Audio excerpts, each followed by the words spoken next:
All right, let's commence the lesson for today. So during last Monday, we basically go through some key things about functions, like anonymous function, callbacks, or even arrow functions. And besides the normal functions that you know, how you can apply, like assign a function to a variable and how to actually use it. So for today, we'll move on to the next chapter on some more core JavaScript stuff that I'd like to introduce you to it for because we will be using it again when we do our back-end RESTful web service. Then after that, probably I'll start a bit on hosting. Okay, how you can create a simple web server host to interpret requests from a client and how you can serve fast on a Node.js server. Okay, for today. Okay, so without further ado, let's proceed on with the lesson. Okay, so in JavaScript, right, basically every JavaScript file that you create, right, is taken as somewhat like a module. All right. So every file is basically a module. Then this module that you create, right, can be exported to be used by another file, by another module. Then if you want to use it, we will basically so-called import by using the keyword of require. Okay, but before that, we need to export the functions, the objects or the variables that we want, another file to use. Okay, so let's start with an actual example. So assume that I have within my file, right, various formulas. So I have this formula.js containing various functions that I write, right? So in order to use all these functions in another module, what we need to do, right, before I can use it is to use this exports module dot. Okay, after we call module dot export, the one on the right hand side basically fix it. Okay, so in this case, right, we wrote a function called multiply function to into value x and y. So given this x and y, I'll just basically multiply as the name suggests. Right. So multiply our module. Okay. Then afterwards, when you want to use it, we will use the require keyword to import. So let me just type it out as a demo. Okay, so as usual, we can always new a new file. So this file I call it formula.js. Right. So within here, I can create whatever functions that I need. Okay, things that I want to declare.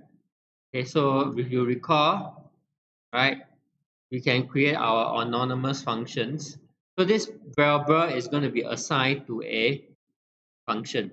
So this function, arrow function, right, takes in two parameters, right, two values. Then after that, it will return the value of x times y. Okay, let's say we do something like that. All right, so this is my multi-function. So in order to allow this function to be used in another module or another JS file, right, we have to use the modules, okay, dot export. Modules dot export.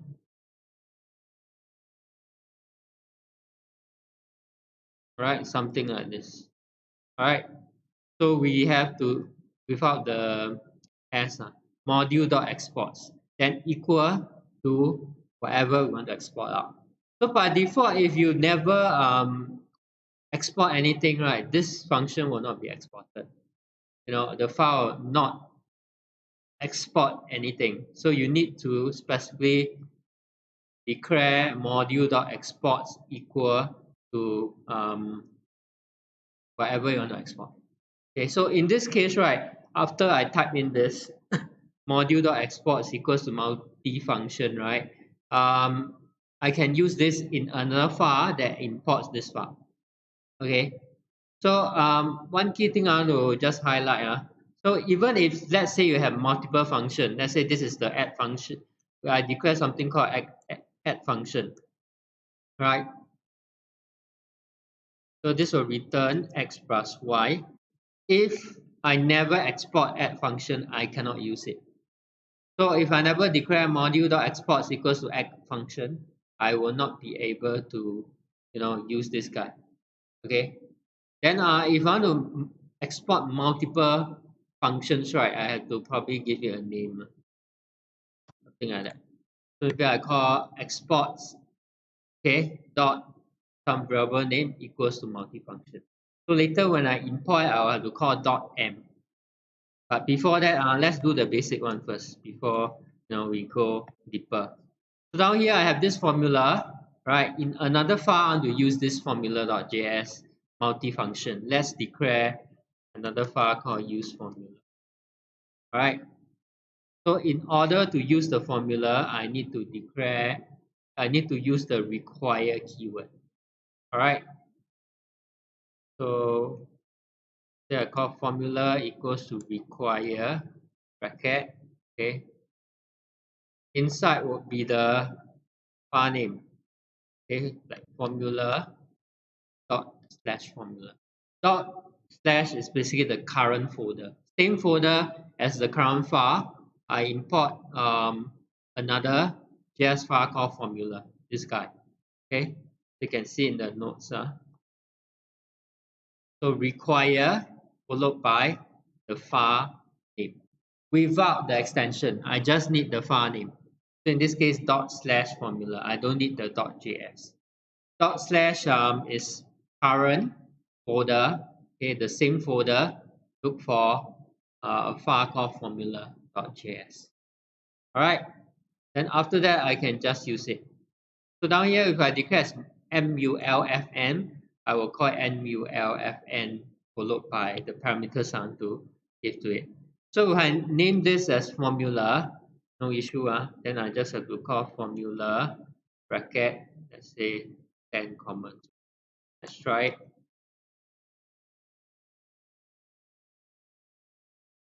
Okay. So again, if I want, I just open the terminal. I can just right click, open in terminal, right? Then I just run node use formula.js. Then basically I get the value of 20. Right? So this is just a name here. I can call it anything I want. So in a sense, like you export out this function, this multi-function, okay, fn. Then when I import, is basically doing something like formula equals to multi-fn, right? So it's like assigning the function to this object called formula. So formula now becomes the function. Then you just call it, provide the parameter and the values that you need to pass over. Okay. So module dot exports. Okay, this is one keyword. All right. But as you can see here, right, when I module dot export multi-function, this multiply function, right, I cannot use this add function. I need to specifically also export. So if let's say I have two functions down here in this one file, I want to use add function also. So what are the possible ways? Can I do this? Do you think this will work? What do you think? All right. So if I were to do this right, the second one will basically override the first. So if later you call right, is actually you're going to use add function. So how to do it? One way is to do an assign. So you export something called M, let's say. Okay, I call it mul. Okay, then this one I call it X. All right. So in a sense, like when you export out, right, you're exporting two variables, something like two different. One is called MUL, the other one is called BDD. So you're actually kind of like exporting two different things, right? So if you were to use this, right, this way, in a sense, you can export multiple things. So if you have 10 functions, that's the better one. With all the different functions,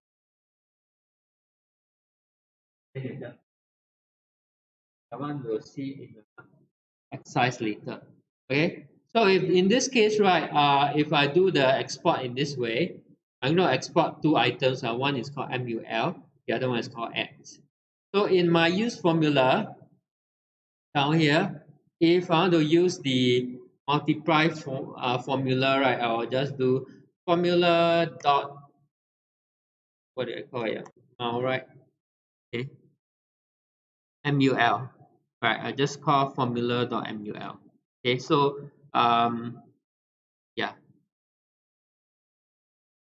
then you still get 20. So if I want to do add, how can I do it? I'm going to do the same thing.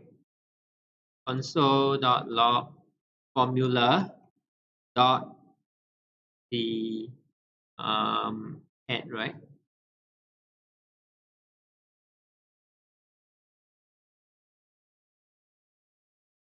Yep, then you get 12 here.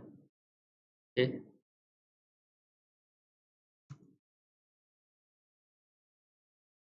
Then you get 12. So the 12 comes from the second one.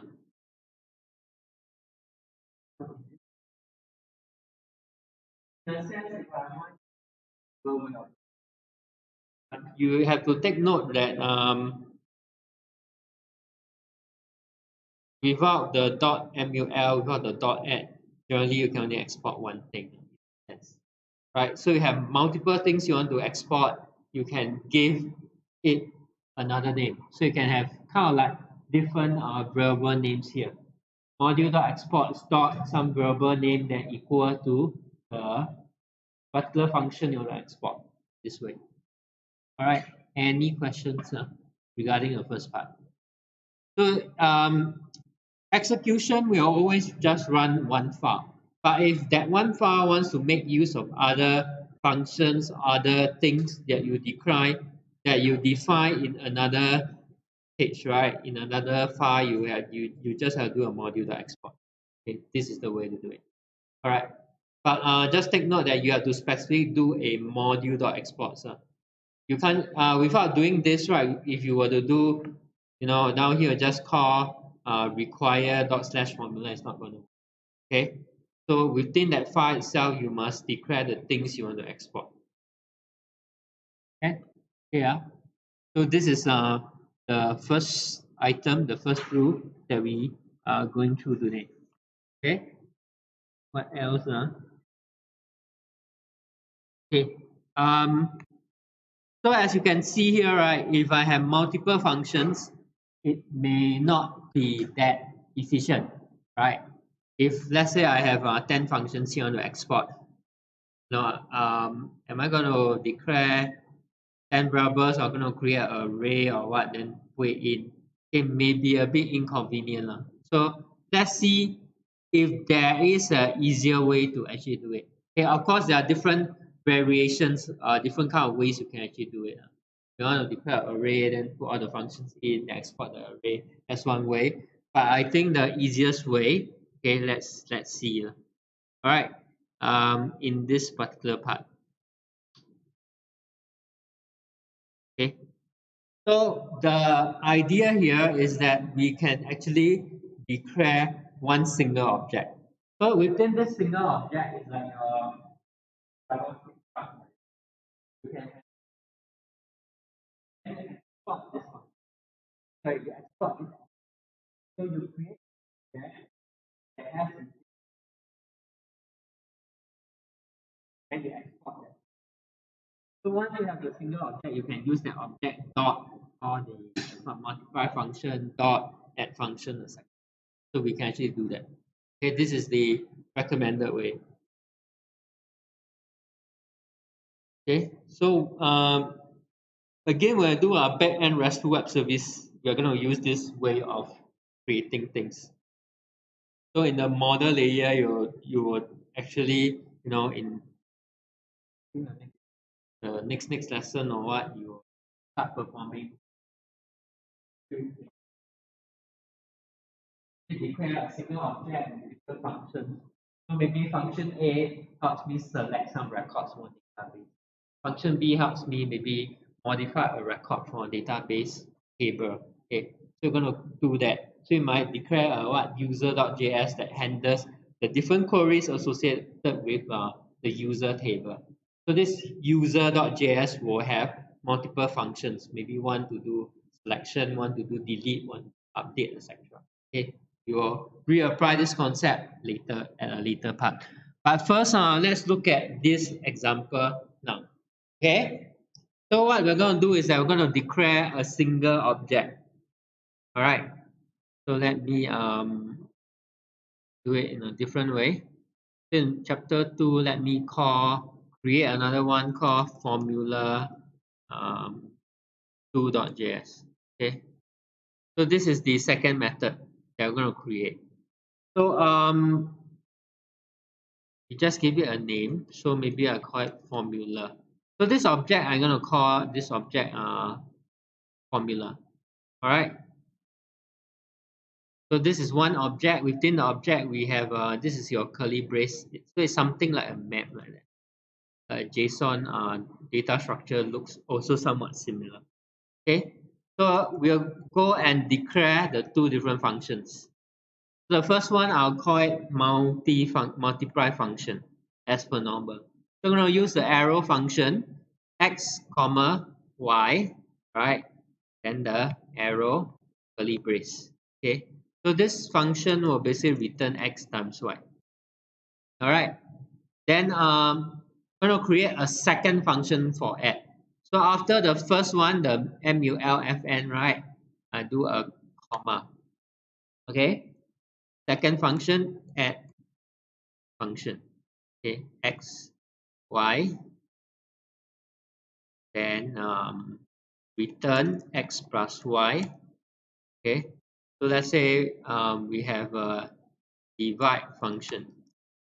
Okay, comma y, return x divided by y. Every time we just do a comma. So this is the first function. This is the second function. Okay, this is the third function. Okay, so we just keep on defining. If I have 4, then I just do another comma, right? And I will put here maybe minus fn, minus function, x comma y, right? X minus y. That's all.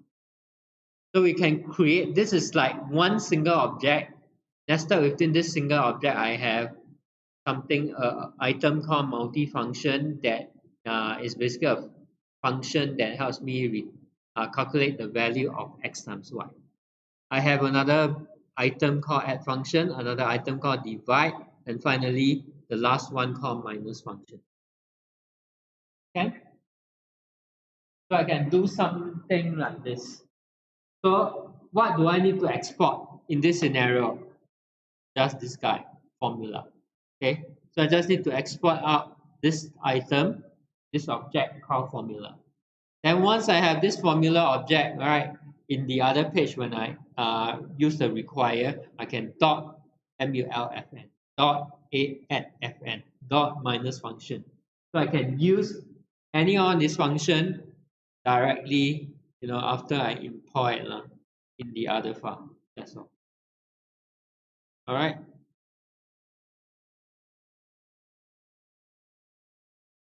Okay. So this is functioning kind of like an object like that. Okay, so this is one object with 4 functions. So I just need to export.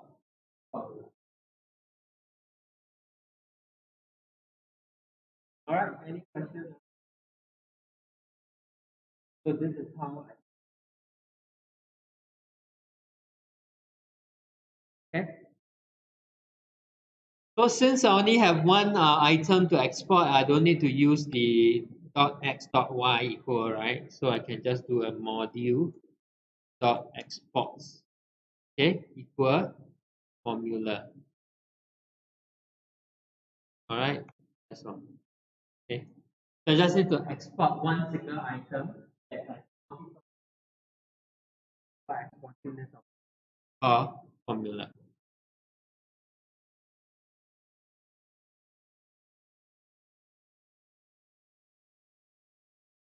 All right. So module.export is something like a keyword.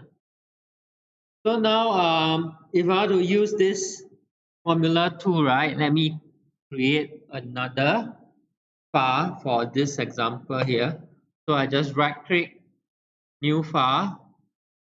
So this guy, I just call it use formula 2. Okay.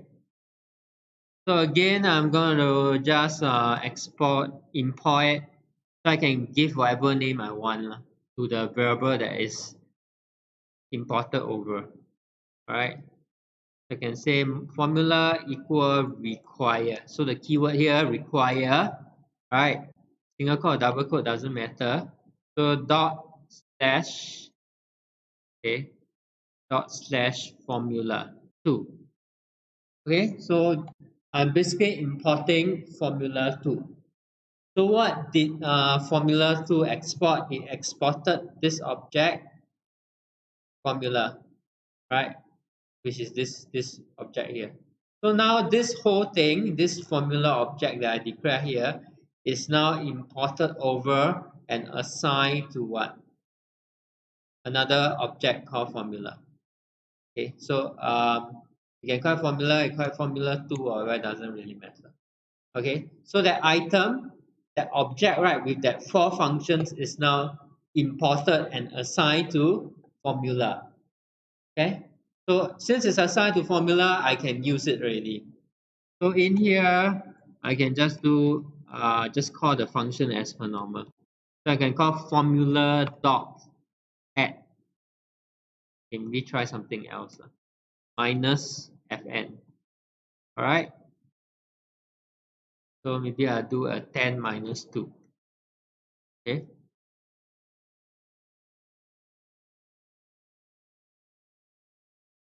Use formula 2. Then basically I get 8 down here.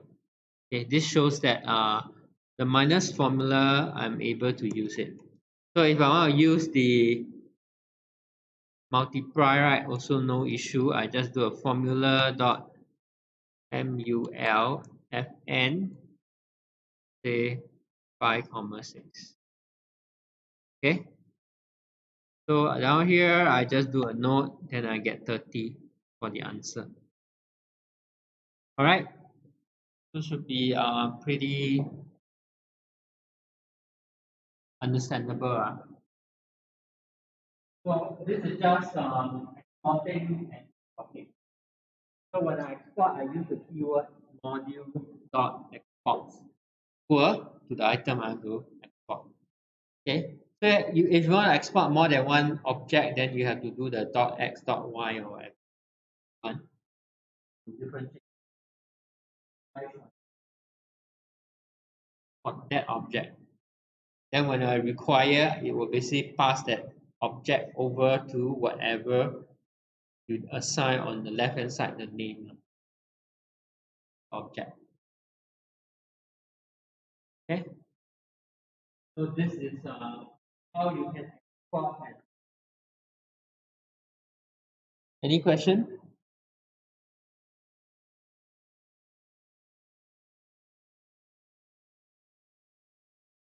Yeah. So to formalize it in words, if you take a look at the Word document, okay, the require function allows you to import a module into the current file. So in the other class, you need to after that, in your main code that you're running, you need to. And if you use a require call, then you can use a relative path. Okay. So dot refers to the current folder. So if I have a file called x.js, when I require dot slash, you just import the file starting in the current location with that name. All right. Okay. So Node.js will run the destination JavaScript file in a new scope and return whatever was the final value for module.exports in that file. So in the file that I import, right, this file, check whatever that import and nothing. Okay. So anything that was an export of module, you would attach it to the module.exports.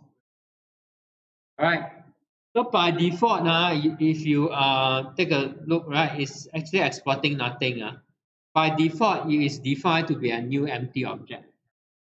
So this is, you don't do anything, export is just exporting what we call empty object. Okay, basically an empty object. All right. So by default, every module will export an empty object. In other words, the curly brace close and open and curly brace close. Okay. So when we import, right, file is referenced with a relative path.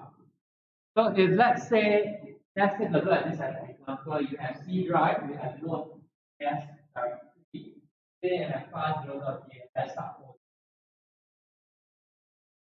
If from program.js, file 0, right, how do not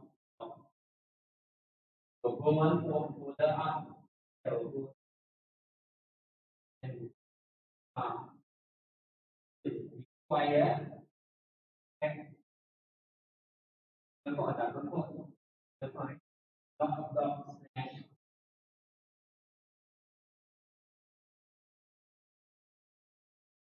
Okay.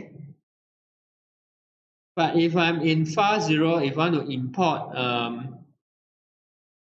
if I'm file 0, right, I want to import my file, how do I do it? I'll use dot slash subfolder slash my file. Okay. All right. So we can refer it like that. Okay. So for this case, right, I will probably do a require, right, dot slash subfolder slash my file.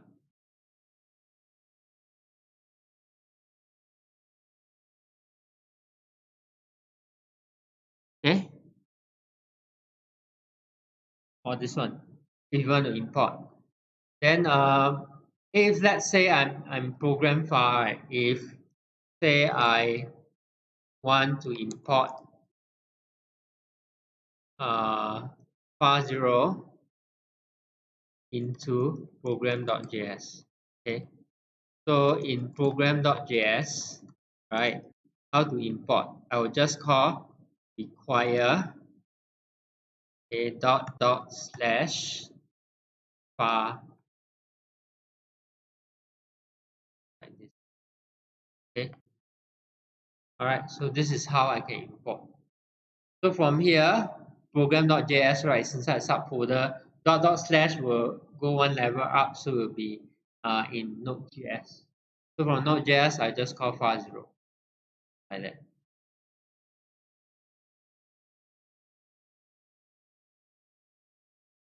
So if I look at file 0,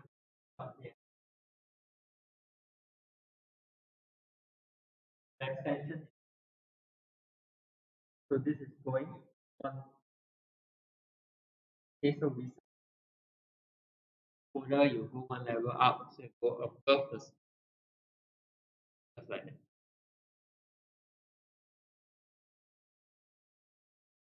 Okay, all right.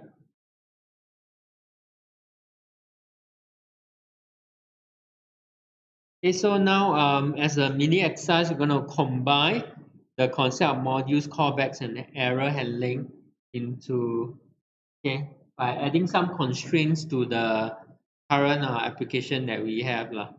So we'll assume, okay, that multiply function, right, is a complex or asynchronous operation. So when dealing with I will operate learn application. Is that it? We want to make synchronous, and we want to make it such that the code will still run, my main JS code will still run, not wait for the operation. So when the operation completes, we want to trigger a callback. So in this case, I want to write a function that mimics that kind of situation. Okay, let's take a look in such a scenario. So assume this multiple function, right, will take a long time to execute.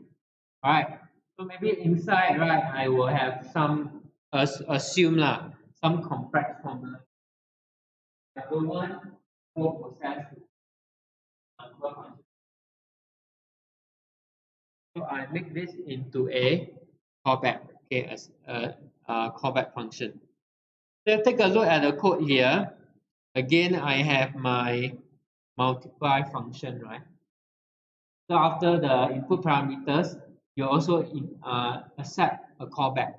So this callback function will only execute, right, after the completion of the main code, okay, inside here, either the if or the else. So how do I simulate? I'm simulating using a set time one, set time one, inside. Typically, from JavaScript, the way they handle it is that all these things that are non-synchronous, the callback function will be thrown into a method. So this message queue, right, will be activated only when only after the main code finishes. JavaScript will engine check for the completion of the only at the end of the completion of this part of the code, right? Callback. Okay. So in this case, I simulate by using something called set timeout. So set timeout, it will execute producing for after 2 seconds this thing, right? Okay, we are just doing some simulation. In the else code, right? Same thing. After 2 seconds, the callback function will be called out and executed, right? So later part, if you notice in my main code, okay, after I try to run this, right, the console.log, console.log, right, not right, console.log waiting for result, right, will print out first before this thing prints out, because this is a callback function. Okay, when a callback function, this callback function is being run, you will not wait for this to complete. You'll just move on to the next line. Okay, the next line of code, the waiting for result, and this thing will be triggered only. This part will only be triggered during the completion of the mul function, mulfn. So it's something like a synchronous function like that. Okay, this part completes, it will execute the callback. Okay, so let's let's demonstrate. Let me just run this. I'm gonna copy this into my formula tree. Okay, so I'm gonna create a new file called formula3.js. Right, I'm gonna paste this in. Okay, I'm exporting the formula module.exports equals to formula. I'm exporting this object. So this object got a multiply function and an add function. Okay, add function is normal. Multiply function is a callback function. It accepts a callback which will process the either error or the result. So if you take a look at the structure of my callback, right? Okay, the value that I return back to a callback, right, always be two parameters. First parameter representing whether there's an error. The second value representing the result. Okay, so if the somebody pass in an infinite value for x or y, right? basically they will throw back an error, okay, with one error and a null result. If the values that I provide is fine, right, no issue, you'll basically return the result x times 1. That's all. Okay. So I formulate the structure of my callback. What will be returned at the end of the operation? Right. All right. So usually the syntax or the way things run, right?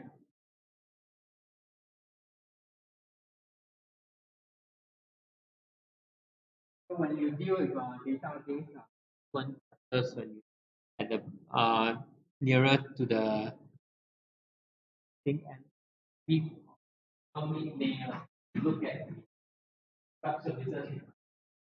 You notice that the function for the SQL when you do a query, right? Purely call back to me. Right? So you detect that there's no error, then you would essentially. All right. So in this scenario here, you have a multiple function, multiply function that takes in two variables, okay, two values, and you are supposed to supply a callback that retrieve a error and a value, okay, and a result. Okay, so to consume this, let's see how we can do that. So in this chapter 2 here, I just right click new file. So I call this use formula 3. Okay, so use formula 2 already export. Sorry, use formula 3 already export the formula already. So now in my use formula 3, I'm going to import using the require. I'm going to call formula equal require, okay, formula 3, okay, version 3, okay, this formula 3, okay, this third version.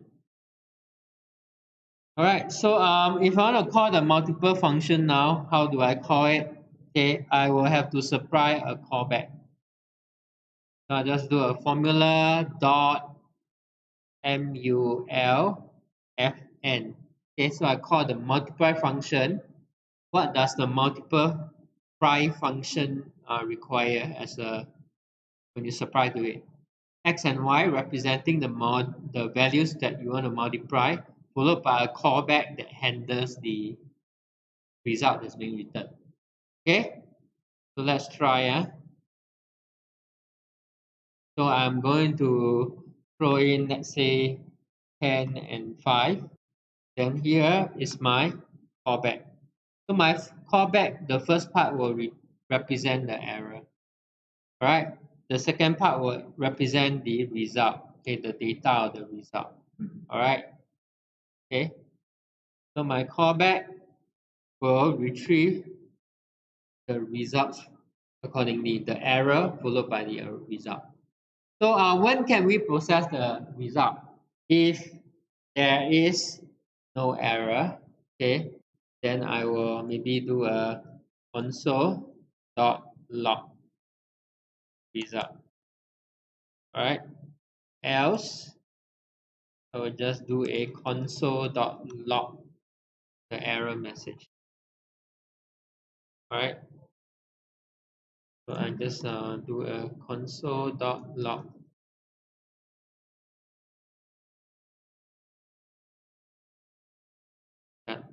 Okay. So let's run and observe what happens.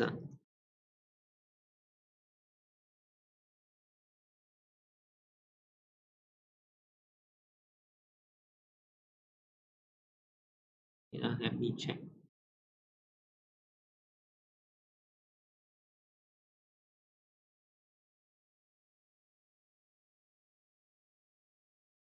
Formula 3.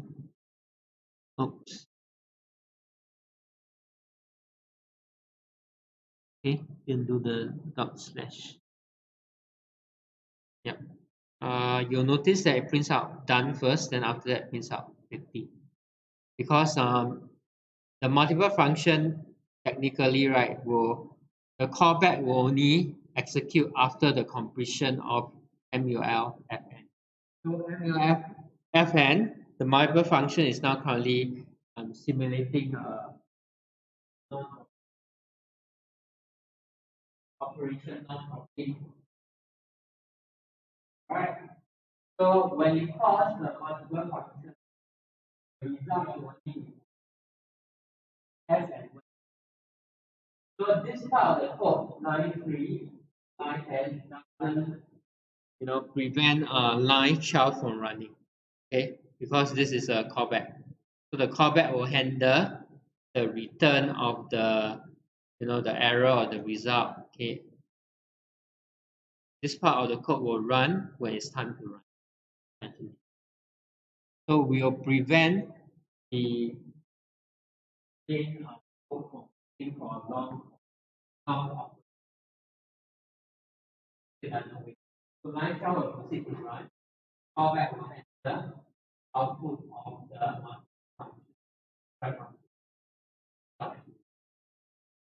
right? Yeah. So what if I change this to infinity? Yeah.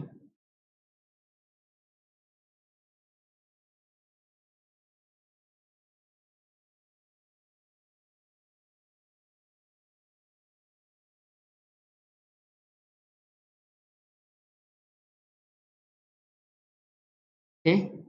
So if I change this to infinity, when I call the multiple function, I provide two values. Okay, actually either one is fine. As long as either one is infinity, you throw exception. So when I cause a exception, right, my error will not be now. So you basically print out ERR in this case. Down here, input values cannot be infinity. Okay, this comes from here when I create a new error. So I'm creating an error object. This is a special error object with okay. Then my main code, as you can see here, will detect that the error is not empty. As a result, it will run this part. Okay.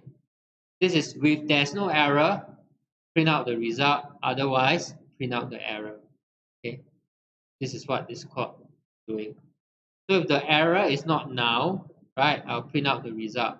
Okay. If there is an error, I will print out the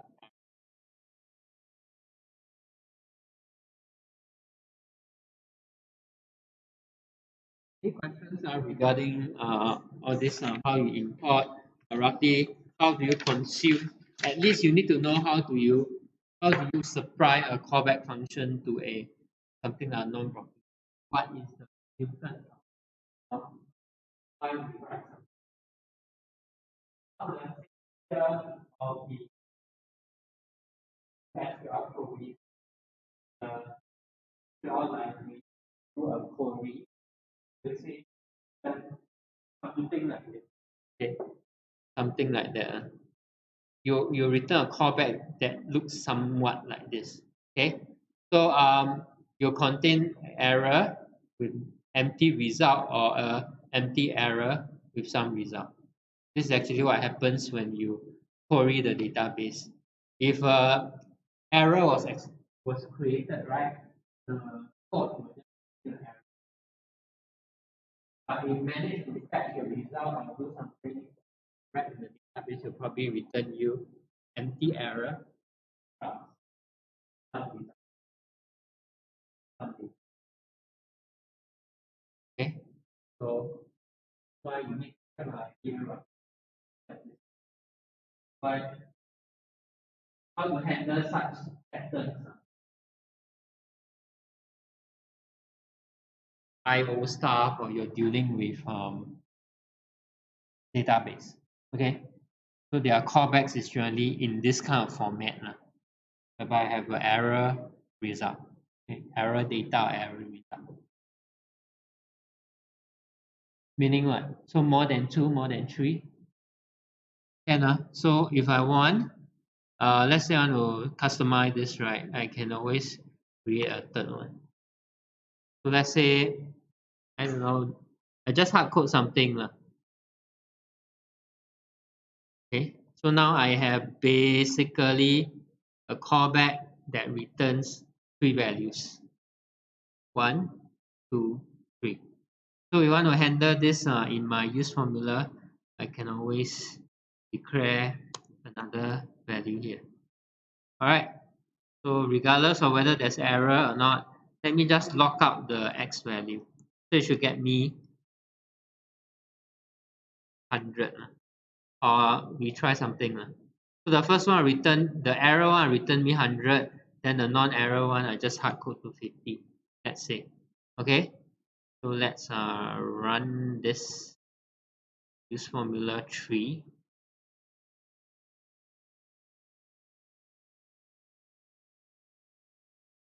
Yep. You see the 100 at the bottom. Okay. Caused by this one. Console.log. So generally, as the developer, you define what is so like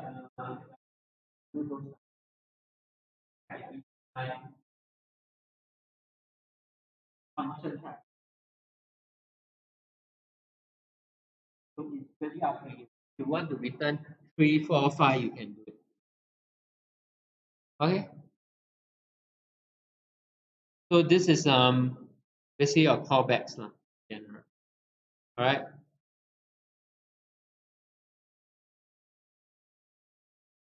Just comment out this.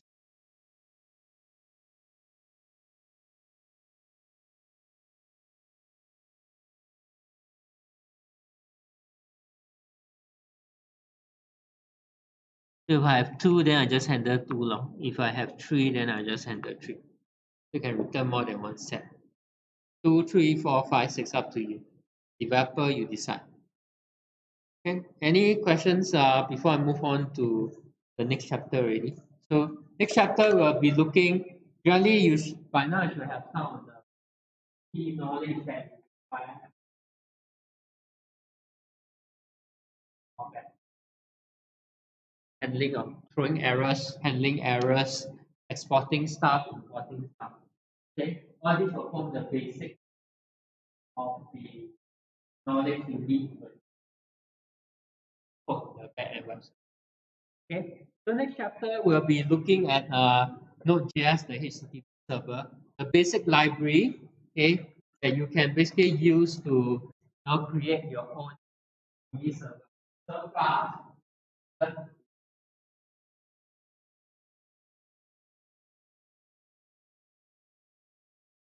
the fundamental, some fundamentals of web okay, that I'll be looking at next. Okay, so in chapter 3, HTTP server. So the objectives by the end of this chapter, you should be able to create your HTTP server. So if I have a web post, right, I can basically push all this up.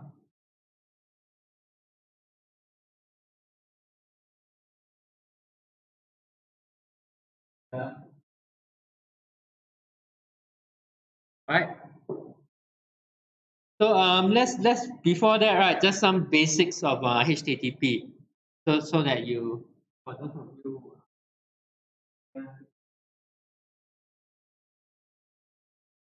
familiar with web, in web communication, right, there's this concept of a request and a response. So from your, say from your web browser, right, you will have, let's say, what the web browser will spawn a request that you send server. So in this case, right, you take a look at the such as traffic or traffic. So this request, the server retrieves the request, right? You want something back to the client. Okay, in this case, you'll basically throw back the HTML from the browser will retrieve this content. Okay, it has a communication. And I request something from you. Okay, then after I return something. So how to make sense of all this? You have to go. Okay. So terminology is so then you use Java, you use Node.js, JavaScript. You send a get, you send a post, you send a request over. Then depending on the request type, the things that is want to normal. All right, in web. So in order to communicate a server, the client must indicate the HTTP action. So there's always a action. Okay. By default, you find the URL on the web. Okay. On the browser, okay. So the default method is, but you can specify other type of methods. You can say this is a post, this is a put, this is a delete. So the server will respond accordingly. The same URL you will learn later, right? You will create web service, right? The same URL, okay, can respond differently according to example. Okay. So depending on I can respond accordingly based on some set of. Okay, so that is the next chapter when I look at web services. When do we use a get? When do we use a post? When do we use that's a certain set of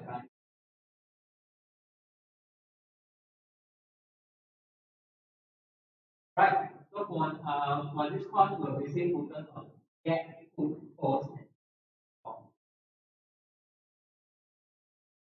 Okay, get, post, put, delete. Get is like retrieve. Uh, post, post is like your add something to a database. They put really when you are delete of course you need a record, you need a resource server. All right. So these are the four verbs that we'll be looking at. Okay. In the HTTP protocol, the message itself, right, will create obviously follow a certain. And so this is specified by the HTTP must have a certain URL. You can have some pages with indicating what sort of browser communicating a server. Okay, you also have your what you call a message body that contains some other. Alright, so definitely you have the action, you have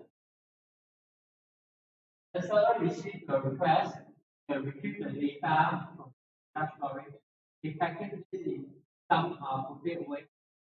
So it's like you request something from me, I will take your request and decide whether this is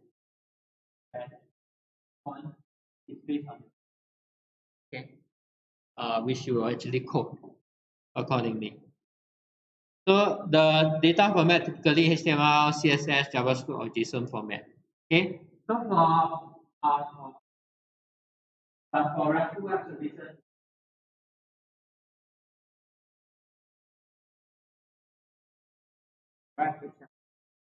they get JSON. So the back end will return some data, then the front end will, receive this data and maybe manipulate the front end using JavaScript AJAX, using visual. So it's always for the back end to some data, the front end will generate some output back to display up. All right. So you have a request, then you have a response. Okay, you ask for something, I give you back something. So a typical HTTP request will follow generally this kind of format. Okay, so you have a verb, your get, your post, your put. the target URI. Where are you sending? www.abc.com.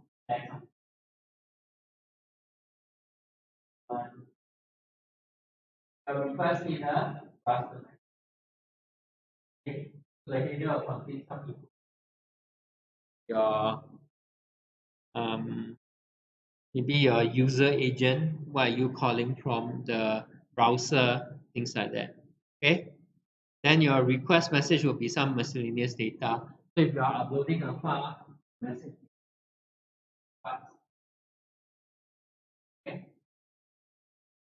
The response will also follow a particular format. So you have a request, you come back with a response.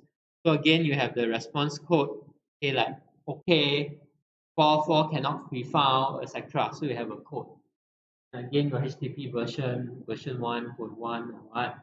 Then some response header and response message. So these are some of the common HTTP response code, okay, that is being returned. So if you send in a good request and manage to find the data they want, probably I will send you a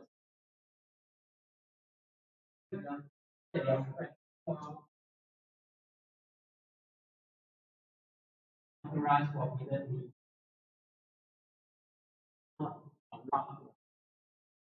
resource. So I return you different codes based on different scenario. So like server error, internal server error, some general, code. Okay. All right. So okay, a typical HTML message sent to a server, that request for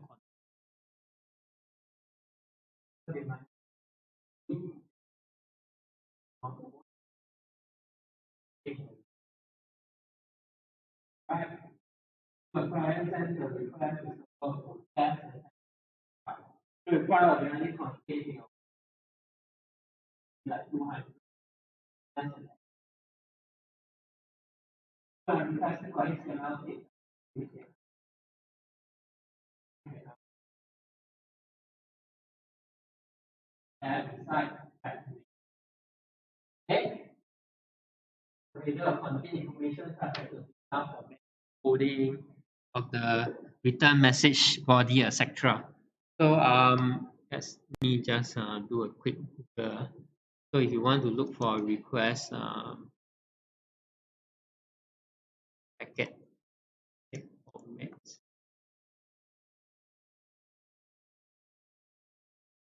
Oh yeah.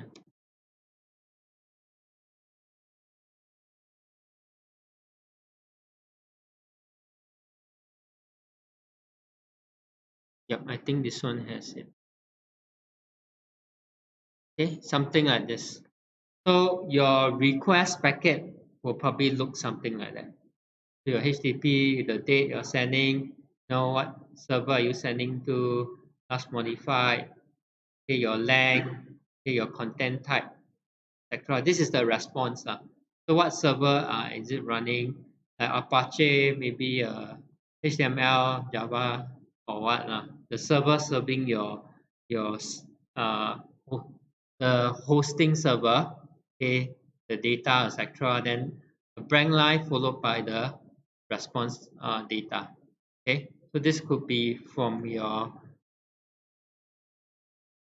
response object. All right. So this one is your request.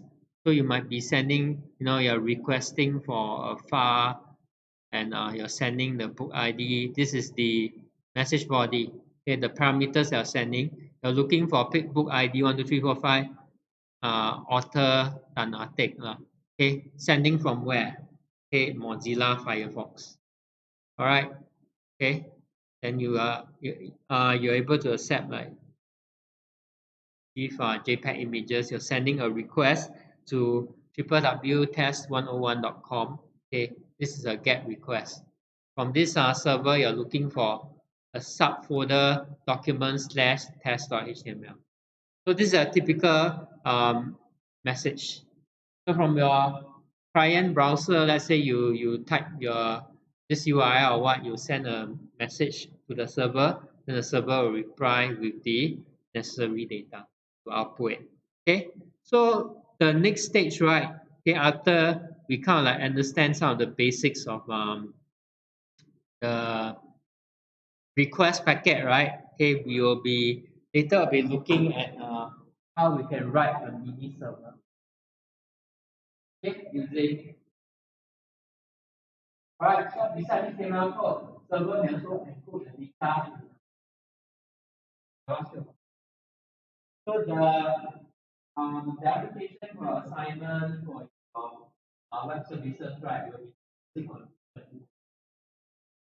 Okay, so the JSON data format is typically very well supported.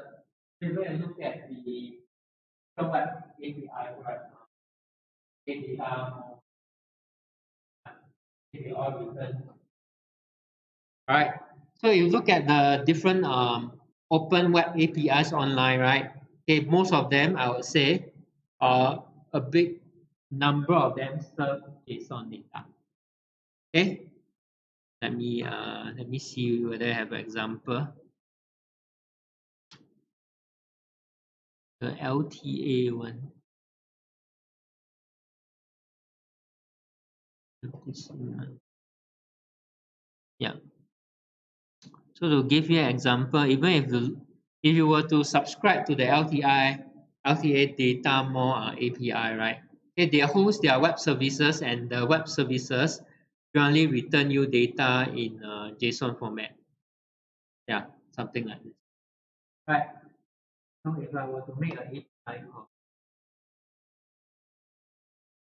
find the key.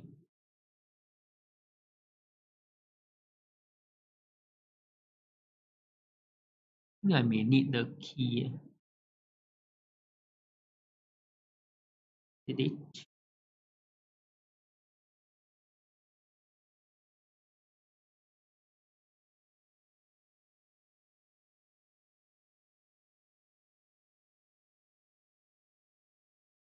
Never mind. Okay, but in general, right? Maybe they updated. Generally, when you make a request to a web service, right, they quite a number of the web services to return you. So this is what we call it. So they have a key, so by a value. Okay, so always a key value. So all data, metadata, class.code, key value. Services, the value can even be an array of. Alright, so all this really fun APIs, right? Okay. On the internet, right? Generally, most of them will return you data in JSON format because it's lightweight, and JavaScript typically offers very good support to pass.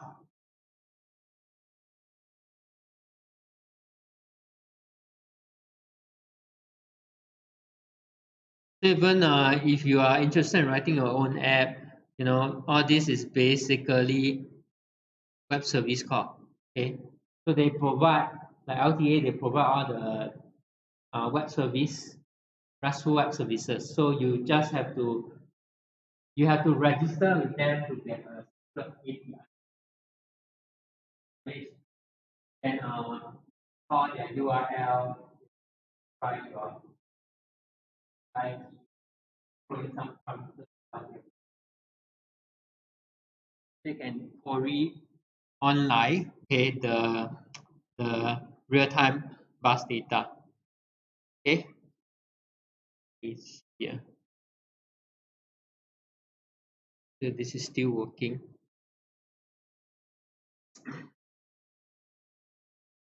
Okay, never mind. It's also got some problem.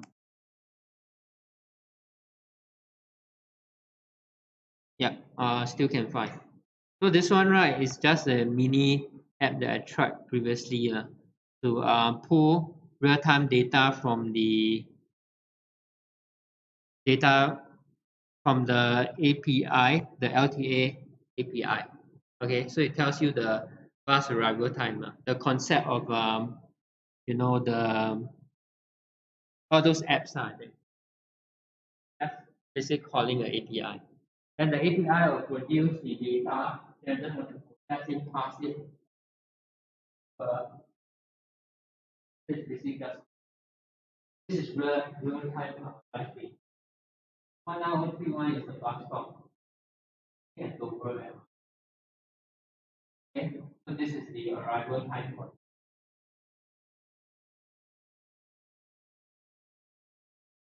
Right, so it's basically consuming and what service. So for this course, right, you're actually kind of writing all these APIs. Okay, so give me some input, I will return you some JSON data. Then your main application will process it, make sense of it. Okay, so of course it needs to follow some standard convention. So we'll look at it when we do deal with the next chapter on RESTful web servicing. So there's some fixed rules that you will guide you on the creation of this API. The naming conventions are when you use a get, a post, delete, etc. Okay, we'll be looking at that. All right. So so at the end of the day, okay, at the end of the day, right, your your app will call your own web service, then your web service will return your data. Then from the front end, you'll use whatever language, be it Ajax, be it Angular, to display out the data that you pull from the.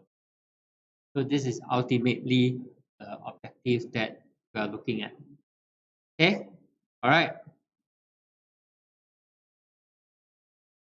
So as I mentioned, JSON data. Basically, this is the key features. Lightweight, language independent, easy to read and write. Text-based, human readable data. So most of the APIs and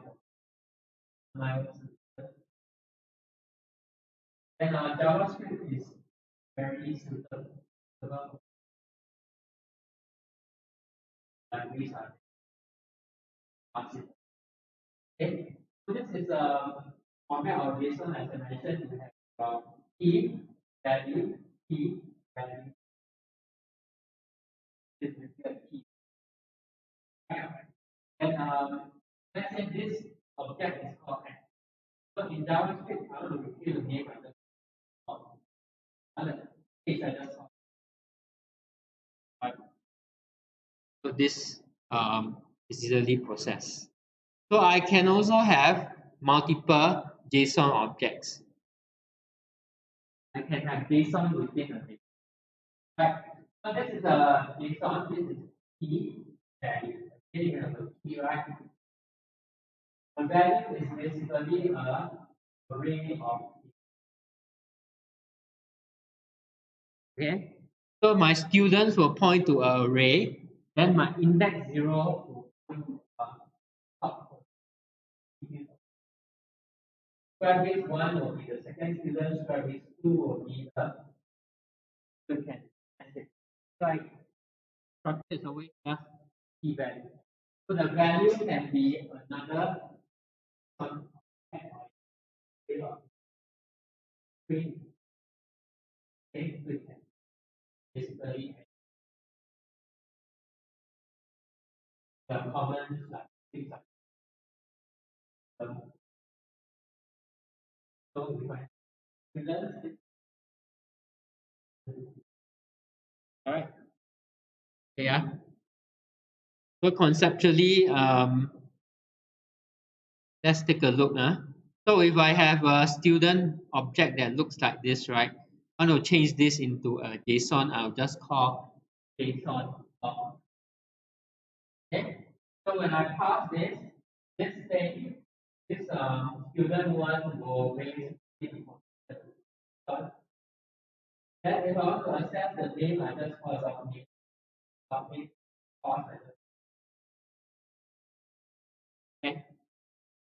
All right. So what if I want to? Okay, let's try this one. So what if I try to pass this into a JSON object? Let's try. Okay, then how will I access it? So let me create another file. I call it JSON demo. Okay, so I have this object for students. All right. Okay. So now I'll call JSON.pass students. Okay, so I name this as a STU. Okay, STU. So I want student one, right? Let's try. So I will need STU dot students. Okay. So this will get me an array, right? So let's say I take the first student, right? Then I dot the name. Okay. So let's see what I get.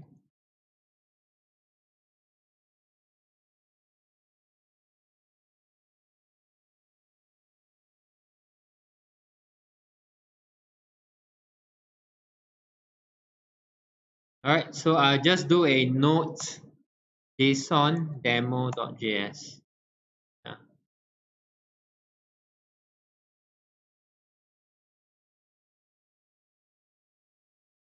1 minute. Let me print this thing out first. Token O at position 0.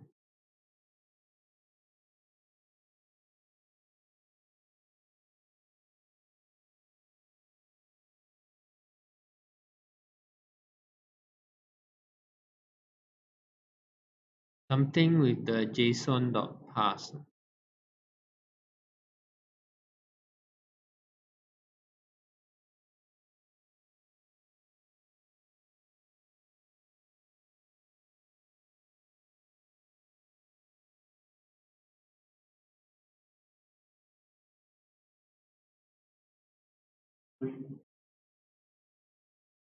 Okay, is it?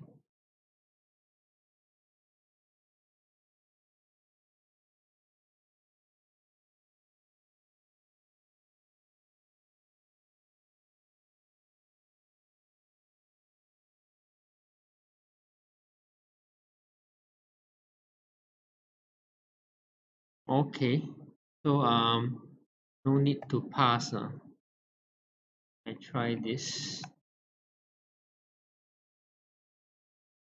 Okay, seems that no need to pass it.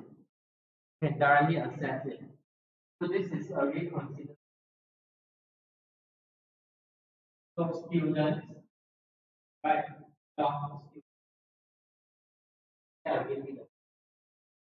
From there. So I guess they already take it as a JSON object already. So in that case, right, probably this step is not necessary. Yeah. Yeah, update the slide, the notes now. All right, so you can, since I can, not necessary to even pass it. So this already in, you can access it using the dot syntax already. So this student object, okay, is basically a JSON object, right? Then I'll just do a students dot students. So students dot students will get me an array, right? So this is basically an array. So if I want the first student, I'll just do index 0 followed by the, let's say, the name. Okay. Or if I want to, let's try doing a for loop. I just console.log students.students.length. Okay. So you can try that.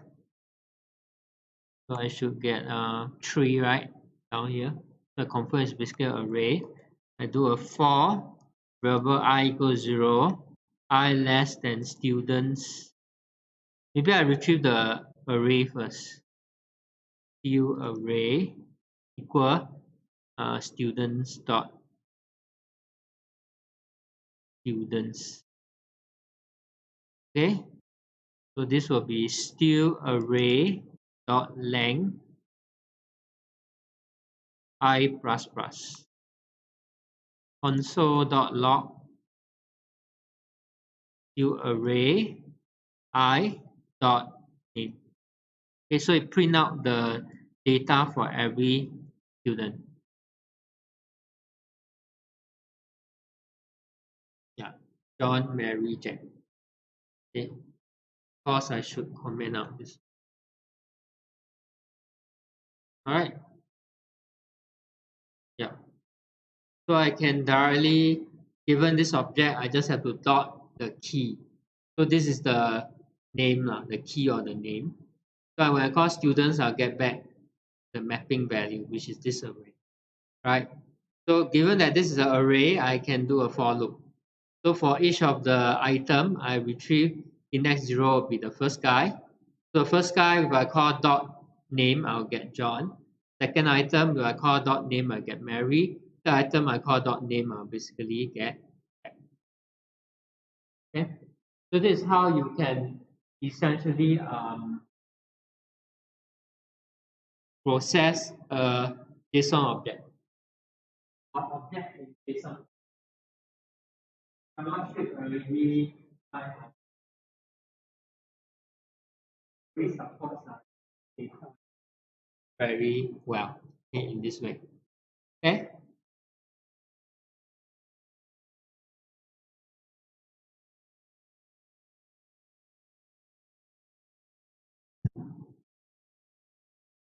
Right.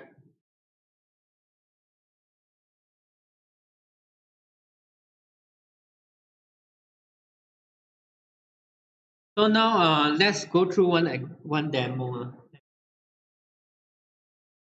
So we are going to create basically our mini website. We're going to use the Node.js basic library to create a website. We're going to first build up the structure and going to build up some rules of the website. So retrieve a request, right? It's going to extract the file, and return it back to the caller. Okay. So these are the few items we need. We're going to use this HTTP module. So in order to use it, you'll call require HTTP. These are some libraries that are provided by when we install the Node.js library, right? The application or the development JavaScript library will contain this. Okay. The HTTP module supports this takes as a parameter. Callback function that has two parameters.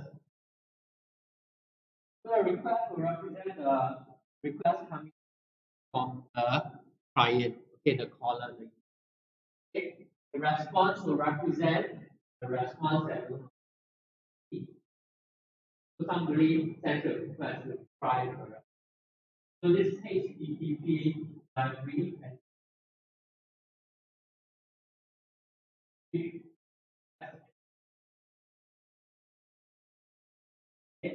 Request parameter message that comes in from the client side. And after it comes in, we can extract whatever information that we need. We can get the method, we can get the URL, we can get the parameters we pass in, so we can extract this. Right? So our response parameter is the response message. Data value on. So we can construct what we want to return back to the client. So you can give the client a status code 200 okay. Client for we can direct something. We also can direct that same is go back to the client. These are some of the things that we can do with it. Okay, so request, we can extract information from the header, the body information, right? So useful information, if you think about it, when we code web applications, really just of key type. So when we log in, for example, right, we log in, the user will have to put so this will all come in to the request.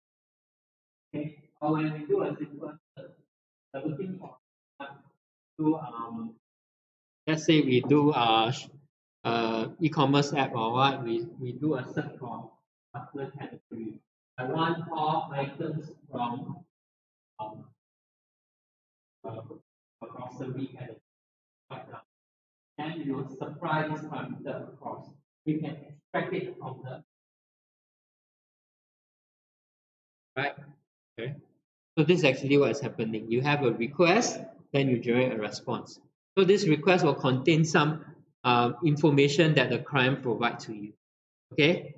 Then from there we will do what is necessary to generate the output accordingly. So besides usage of this HTTP module to create your server, we also, we're going to use also some other modules. So the path can be used to check whether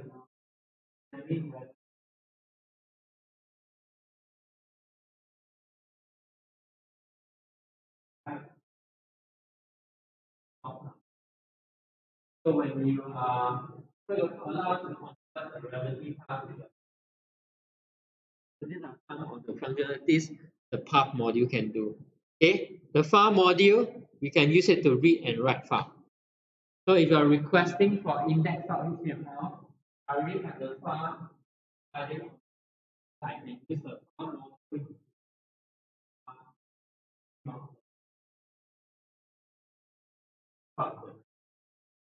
This is what we okay. So we'll be combining these three items, the HTTP module to host your web server, use this library to help you create, the response back to the user. Okay, use this module, okay, this function to retrieve the information coming from the client, the request object. So we have the path, we also have the file to read in. Okay, so first we're going to create the directory structure, right? So you can name it something that you like. We call it first node server, right? So down here I'm going to new a folder. So I call this maybe first node server. Okay. Then we're going to do our npm init. So we're going to do a right click, open in terminal. So we're going to start this here. So the first thing we're going to do, let me just demonstrate. We'll first do a npm init. All right. And we also have to create a folder called public. So this public folder that I'm going to create here will basically contain my HTML file that I'm going to hold. So assuming you already have designed your web page, right? When somebody calls for it, you'll return back the HTML code. All right. So I'm going to create a new folder. Okay. In your first node server, I call it public. So this will be used to host your HTML. The first thing I'm going to do, I'll do a npm init. All right. So this will initialize my directory with the package.json. So something you saw in practical 1. So create this package.json file. Okay. So I can leave everything at default. I just enter.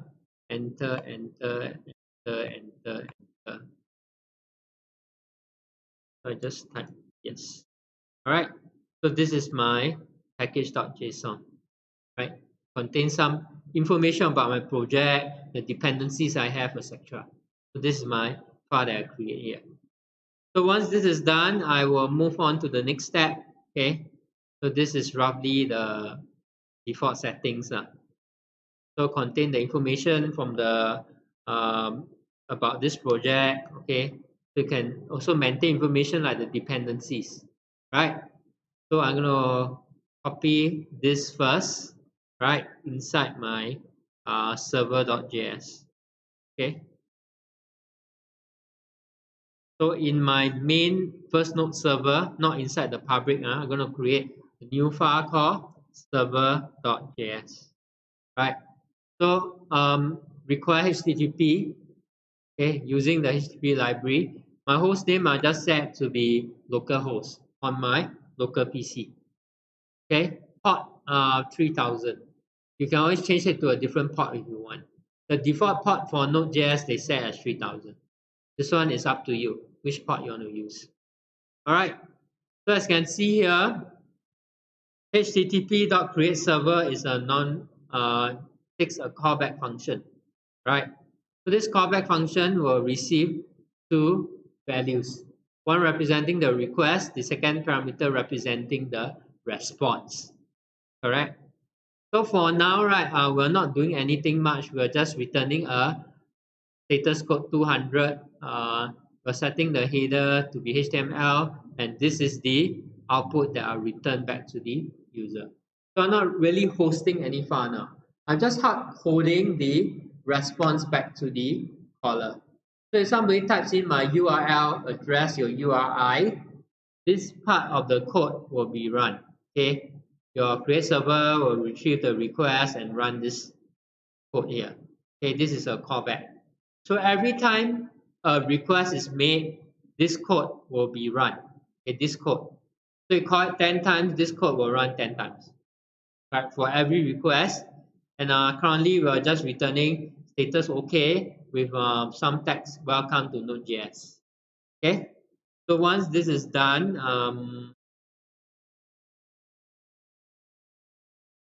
let us just do a simple hosting first. All right. So I just node server.js. Missing something. Then you have to listen to the port. Yes. Okay. Missing one more part. So you have to listen. So server.listen will wait for people to make the request. All right. So this one will open the port. Okay. Open the port for receiving requests. So we need to run this also. Otherwise, thing. So there was indicate server started accessible via HTTP your localhost colon 3000. Right. So once this is done, your server will be listening for requests from external client. Okay. So let me copy this link. So if I were to copy this and access it using my web browser, just paste this in. All right. You print out welcome to Node.js. So currently it's not doing anything much. Every request that you send in will basically run these few lines. Okay, no specific business logic being implemented. So whatever request coming to your localhost 3000 will always generate this thing. Okay, even okay, so you basically just generate. So it doesn't matter whether I supply a nonsensical location. So if I were to call x.html, you'll still display the same thing. It doesn't really go and search for whether there's this file called x.html. It doesn't care. So the code that is running, regardless of whatever you're requesting, right, you always return you this thing. Okay. All right. So as long as the front part matches, it will execute. The request will be sent to localhost 3000. So regardless of what page you are requesting or whatever you type here at the end, right, doesn't matter. It always return you a same output. So we're going to improve this. Okay, we'll make it into a simple file hosting. Right. So in order for this to be a file hosting application, of course, we need to detect what is requested at the back. So if I type in a.html, right, you're supposed to be able to detect that the user made a request for the file a.html. So we have to build the corresponding logic into the code. Okay, down here, this part. So currently no business logic. Everything you just call the web server, I always reply you the same thing. Okay, so this is not a very smart web server. Okay, it just does only one thing: return you these few lines of code. So this one will set the header. This one will set the data that is to be returned to you and end the response object. Okay, for this line number 8. So next part, you want to support only the get method. We also want to supply two files in the public subfolder of the project. Okay, so I'm going to copy this down here. Okay, so I'm going to new a file index.html. Paste this in, right? I'm going to create the second file error.html.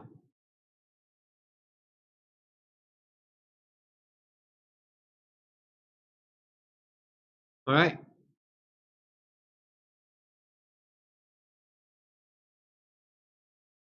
So second file error.html. Paste this in. So currently our web server will be able to host two files. So if I detect that the request is a get and you're looking for index.html, I'll show you that file, for example. All right, so you can start adding some business logic to your application. So within my app, right, I'm going to use these two libraries, right, the file system fs and the pub. Okay, so I'm going to copy this back to my server.js. I'm going to do the import at the top, right? Okay, so import the file system, import the path. Then we need to modify the key code here. So now we are not going to forever, regardless of what you're calling, what file you're requesting, right? I want to add in some intelligence. So I'm going to modify this portion of the code here. The next part. It's not going to always return me a welcome to Node.js anymore. Let me just delete this. Okay, so what can we do? Right, look at the first, right? The request object contains some basic information or regarding that's being sent from the client, as you know. Okay, so I can check for things like the method, right? So the method, right? You have just now I mentioned you have methods like get, post, put, delete, trace, options, etc. So I can detect the method from the request packet, okay, that's being sent over. So if I notice that it's really a simple get, right? I want to retrieve a particular file. Okay, I will run this part of the code in the if.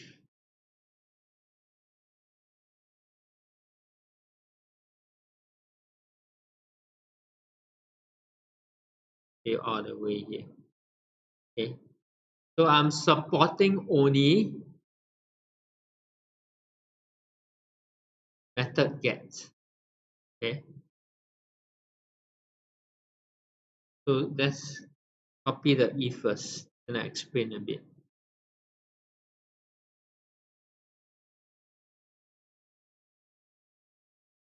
All right, so I can detect for the URL.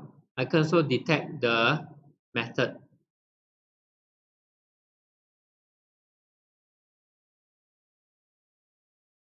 Okay, the curly brace I need to change this. The single quote rather. All right. So request for a page. So I can check which URL the user was requesting for. What is the method using iq.method, right? So this request object that comes provided, okay, in the you don't care what create server does. You just need to know that it returns you a callback, and this callback you can retrieve the request object. Okay, so this request object you can retrieve things like the URL, can retrieve things like the method. So down here, if I check that the method is actually a get, I will proceed to extract the URL. So like HTTP // localhost something something. Okay, so this is your part of your URL, right? This portion, this part. Okay, so this iq.url will be able to retrieve what you want here, the file. Okay. So from here, I request the URL. So I detect that the URL is just a slash. I will assign the file index.html. So this is my default file. So never tell me the name of the file. Okay. You just provide me the host folder.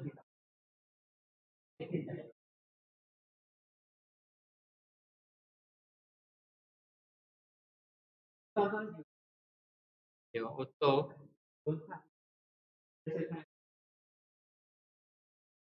okay, will auto route you to.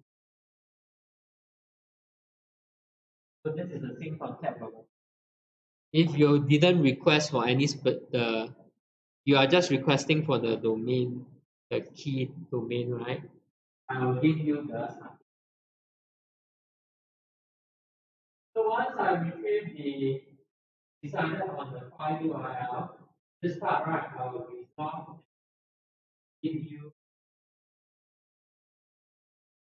the full absolute path by calling path.resolve. This thing will get me the full path, like C D slash ABC slash the hard disk sector folder path. Okay, so this will resolve will actually help me find the absolute URL. Okay, I can console.log to let you see later. Okay, then you call this method. Okay, this function called exist. So exist again will contain this is basically again your callback function. So you're taking a path and tell you whether this file exists or not. Okay, if it exists, you'll do something. If it doesn't exist, you will do another thing. All right. So again, this takes in a callback. This part is a callback. Okay, this whole thing. If I check whether the file exists. Okay, this file, this whole path, right? I look for this file. If it exists or not, I will handle it differently. So fs.exist will return you a callback. So you handle the callback, return you one. So this value will tell you true or false. So if the file does not exist, it will just show you error. Otherwise, I will set you instead of that. So if it's successful, the file does exist, right? I will set the response code to be 200. Okay, I'll set the header that this is a HTML file. Then I will create a stream that basically return you the contents of the file path to your response object. So this is what it's doing here. Create a read stream. So generally type in the data.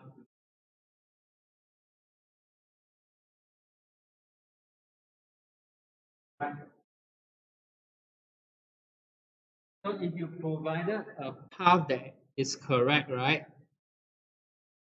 It will extract the file. Okay. So these are just to think better indentation.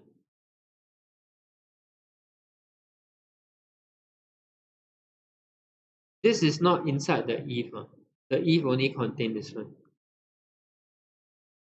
All right. So if you did not supply the file name, I'll just give you HTML. If you did supply the file name, anyway, I'll resolve it and check whether it exists or not. If it exists, right, I'll basically just pipe in the file. If it does not exist, I give you error.html. So if the file exists, right, you will serve the file. If you never supply the file name, I'll give you HTML. If the file does not exist, I'll give you error HTML. So there are basically three paths. Understand? So when you request for the file, right, if the URL is I will give you. Okay. So this part does resolve. So you provide me a file path like a.html as a method. This will resolve that problem and to check whether a.html exists, serve the file. If it does not exist, show you the content of. All right. So there's some if condition, to um, direct you to the file that I'll serve you. So essentially, in summary, right, I'll serve you either 18 index or HTML. If you never supply anything, if you do supply something, I'll try to find whether if the file that you want does not exist, if you does exist, to tell that there's an error. Okay. If your file does exist, right, I will just pump in your HTML, accordingly. So if I were to save this, let me try to run it. I just do a Control C to close the server and I'll rerun it. Okay. So now I come back to my Chrome, right? So if I do not supply you any name, it will serve me welcome to Node.js exclamation 2 exclamation mark, right? Which is this file. Okay. So if I request for index.html, you will still show the same thing. Okay, this is the default file anyway. If I ask for something that does not exist, like b.html, you tell me file does not exist or web server does not support Postman. So your start view error type contain our file that does not tells me some view the content of error. Alright. So this is what is happening here. So based on my if condition, etc., I will serve you the corresponding file. Okay.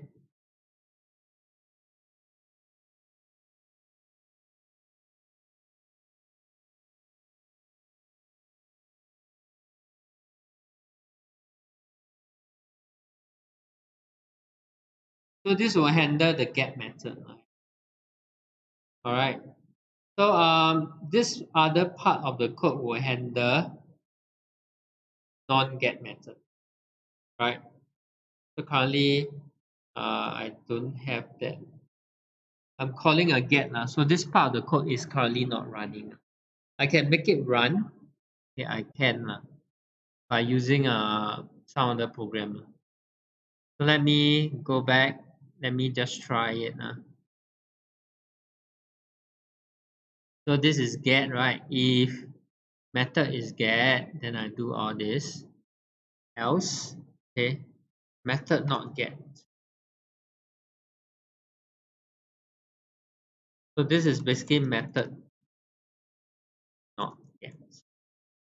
So what do I need to do? I just have to serve the error.html.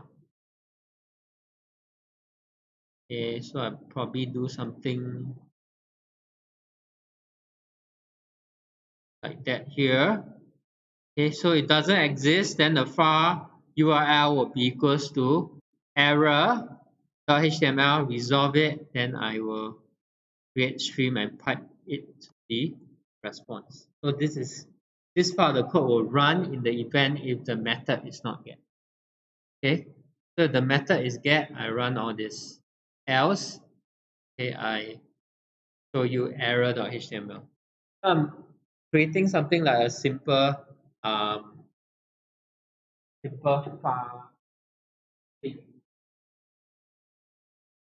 Of course, I can really do more.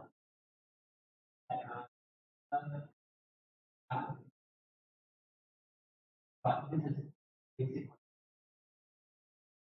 So the web server that you create, right, will basically be the chapter will be next week. Okay, express will make it even and things like app dot get, app dot post, and the get method, post method. This mechanism for technique keep up.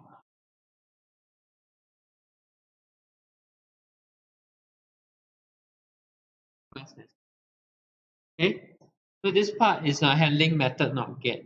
How to post, do a post, right? That one we also look at it next week when we look at Postman. Okay, so Postman will allow me to simulate a request to a server. Okay, we just do a quick demo. That one we'll go into the details next session.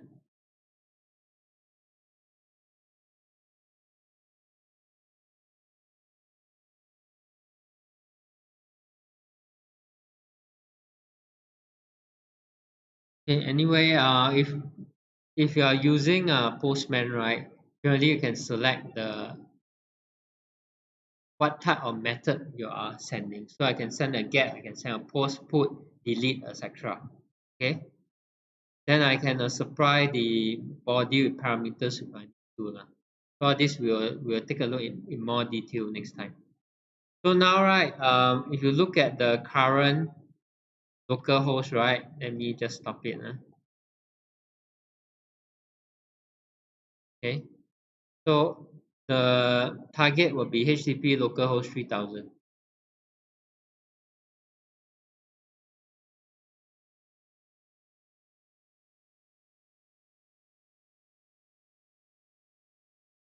Right. So when I do a send, okay, they'll tell me file does not exist. When I send a post, what did happen? It actually ran this part of the code. Okay, the else.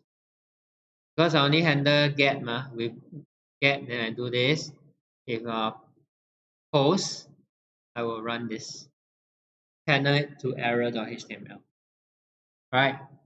So you will see I'll get an error. Okay, does not support post. In fact, even if I do a put, right, you will basically do the same thing. File does not exist.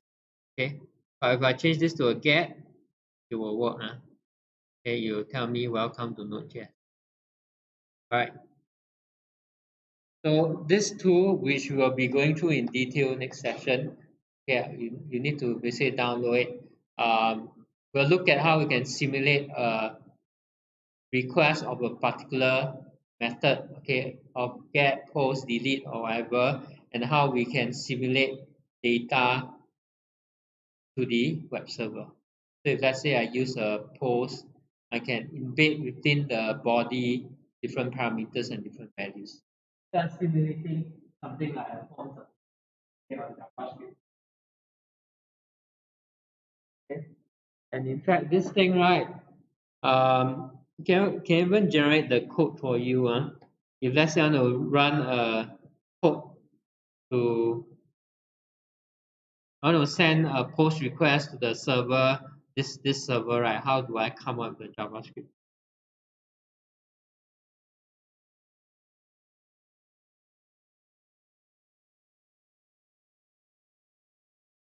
Okay.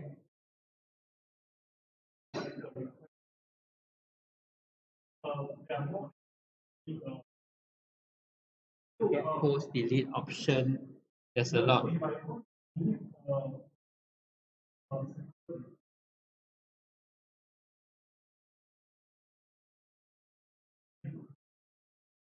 You mean the web server to support? I mean, if I use any browser, there's this app shop option. I can see the request, the web request. So besides these three options, I mean the uh, from I mean there are many, there are more than this. So if I want to do a submission, if I want to do a request to anonymous to a server that public server, how do I know that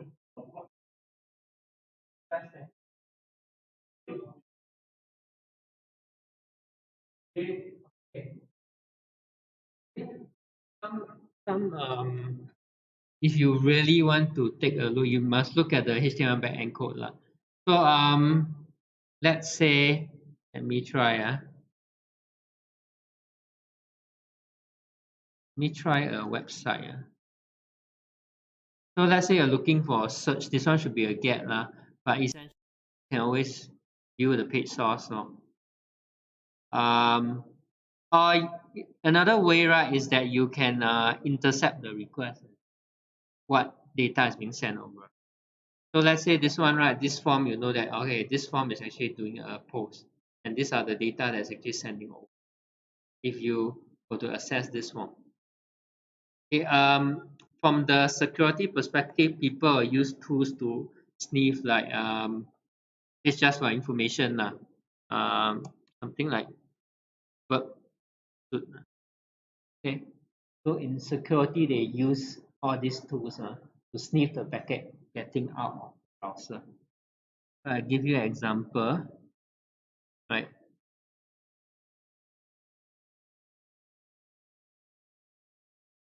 If you really want to explore, okay, you can either look at the source code or use tools like this. So this thing can become a proxy. Okay, so I just let me just change do a quick demo. So I would basically, let's say, go to Chrome settings, proxy. All right, open proxy setting. Then okay. So let's just try on some internal server that I have.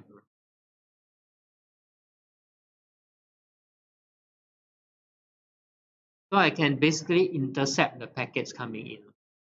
So a tool like this is something like a sniffer. Okay, of course I have full control. I can see the packets going out. So if I play around, go to the website, I click around. And the URL.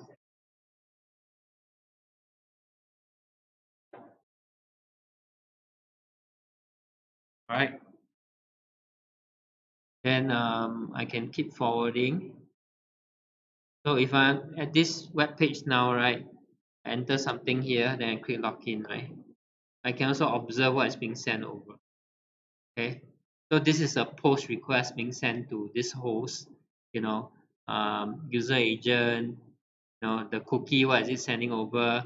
What did I try to pass over to the website? Okay, the parameters, username, password. Sorry?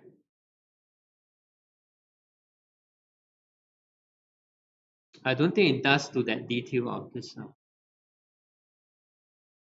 I don't think it does to that detail. This one is used by those penetration tester. Can really see everything, in one application. Okay, so you either have to look at the code or you need to observe the packets. Unless you have, unless if somebody supplies you the API, then I have nothing. Yeah, like they are open for people to access, so they'll tell you, okay, what's the URL, what is the description, what is the method that you want to call, what are the parameters that you can pass over. So all these are open web services. They will provide a user documentation with the information that you need. Otherwise, I think general websites they don't tell you this, no? Unless you go and explore, click around, and see what is being done on the web. Yeah, that's for information only. But usually all this is get, no? If you are talking about open APIs. Because usually they don't allow you to access and modify the data in the database anymore. Okay, so it's just a get request, provide the parameters and get back something. Okay, yeah. In yeah, I think that's about all. All right. So any other questions about this chapter? Okay, the last part, when a file is when you request a file index.html, okay, basically this is the GET request. So anything usually you just type onto the web browser, right? It's basically asking for file. So when you type in from the web browser, now here, this is basically a GET request. Okay, they ask for information from a particular website server. Okay, this is a GET request. Okay, post request or put or delete usually is generated by code. So you can write JavaScript fetch or what, to do all these special methods. But URL at the top is conventional, is always GET for information. Okay.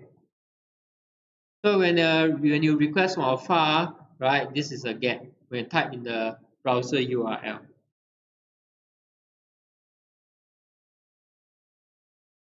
Yeah, this is a GET request from the browser. So next chapter we'll be looking at the when do we use post, when do we use put, when do we use delete. Okay, so we'll look at it. Right. Okay, so we'll turn off the intercept. Okay, yeah. So that one we'll be looking at next chapter. When we come up web services, there are certain rules to follow. So which scenario do we use get? Which scenario do we use post, put, and delete? Rules for this chapter. Yeah. Okay, now we have a short break. All right. Okay, I'll pass the attendance around. So maybe around 7 minutes or what.